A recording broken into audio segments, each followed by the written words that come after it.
So on the subject of Kaidas, it's worth me pointing out that the Kaida is a type of composition which is played in tabla solo, and it's a theme-based composition.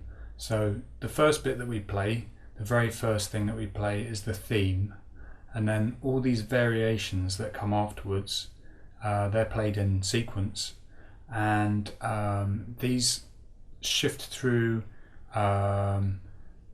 varying certain elements that are used within the main theme and reordering them and stressing them in different ways.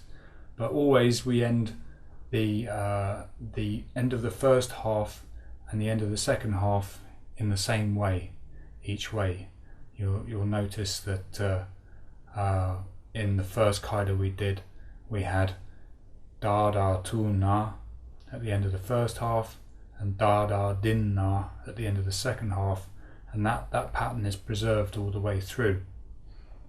And this is part of the structure, part of the rules of how Kaida works. Actually, the word Kaida means rule, so it's a very structured form of composition.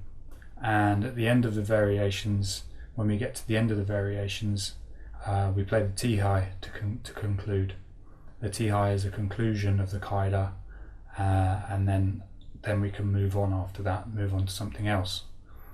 Now the variations that we have are all fixed, so they've been written for us. But when the masters play the Kaidas, they improvise and they spontaneously create their own variations, which will adhere to the rules. So the rules are that you need to keep to the endings, so the main theme is incorporated into each variation, and the rest of the variation, the first bit that you hear and the bit that you hear in the Kali, they have to mirror each other. So essentially one is the same as the other, but one has the bass, has the baya, and the other one doesn't.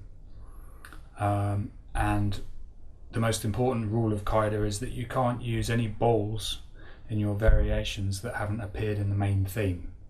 So that's another thing to consider. But all these things don't really matter as a beginner. You just learn the variations and you play the variations. So I'm just telling you this as a matter of interest.